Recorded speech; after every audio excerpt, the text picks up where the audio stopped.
In questo video faccio vedere come riparare un paio di pantaloni in cui si è strappato l'elastico.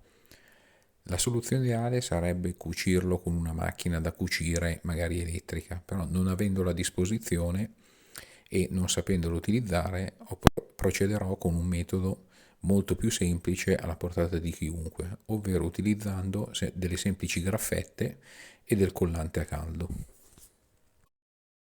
Ecco, come vedete nella figura, questa qua è la zona dove l'elastico si è rotto e quindi andremo a riparare. Quindi togliamo le due estremità dell'elastico rotto e togliamo quelle parti, quei peli in tessuto che spuntano che non servono. Servirà poi una graffettatrice. Nel mio caso ne ho una di dimensioni abbastanza importanti che mette graffette di 1 centimetro circa, che sono queste che vedete nella figura. Come vedete dalla misura, accostandole al centimetro si capisce che appunto la larghezza della graffetta è circa 1 centimetro. Quindi sovrapponiamo le due parti di elastico da unire, deve esserci una sovrapposizione per permettere alla graffetta di agganciarsi e andiamo a inserire le graffette.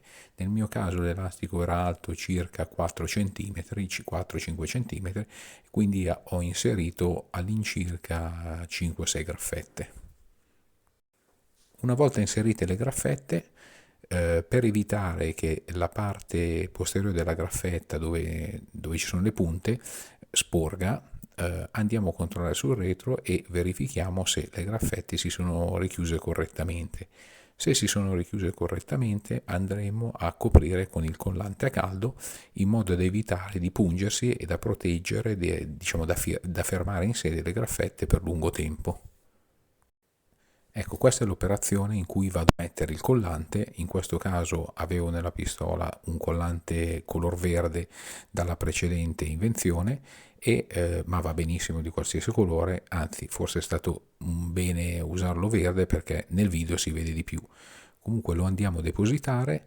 Una volta depositato, con il solito metodo, per farlo spandere uniformemente e distribuire su tutta la parte interessata che dobbiamo incollare, utilizzeremo un normale phon ad aria calda in modo da fonderlo, per bene e coprire tutte le eventuali mancanze che avevamo lasciato con la pistola a caldo.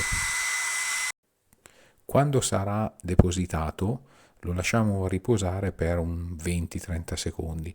Poi a questo punto, per rimuovere la parte in eccesso, utilizzando della normale carta forno, ecco, la carta forno ha il vantaggio che non aderisce per niente al collante, quindi servirà appunto per il nostro scopo, ovvero la metteremo, ne tagliamo un pezzo, la metteremo avvolta sia sopra che sotto e poi andremo a pressare con le due mani in modo anche abbastanza forte il collante in modo da ridurre quello spessore e far sì che sia il più sottile possibile per non avere magari un incollaggio che abbia un certo spessore e quindi dia fastidio quando il vestito verrà indossato. Lasciamo asciugare per bene. Quando tutto sarà pronto togliamo le parti in eccesso con una forbice o con un taglierino e a questo punto andiamo a richiudere la parte superiore del vestito, del pantalone, che andava a ricoprire l'elastico. Per chiudere questa parte superiore, stesso procedimento, mettiamo un leggerissimo strato di collante, pressiamo e quindi il sistema rimarrà in posizione. Ecco, abbiamo già finito, come vedete è proprio questione di 5 minuti e vedrete che durerà per lungo tempo. Anche se la parte è soggetta a uno sforzo, potete anche tirare l'elastico, vedrete che non cederà mai più in quel punto. Inoltre poi per il lavaggio non ci sono problemi perché comunque in lavatrice, anche utilizzando un lavaggio anche a temperatura piuttosto alta, a 60-70 gradi, non succederà niente perché il collante comunque inizia a sciogliersi sui 100 e quindi avrete un certo margine di sicurezza. Se vi è piaciuto il video potete mettermi un like e se volete potete naturalmente iscrivervi al mio canale. Grazie e alla prossima.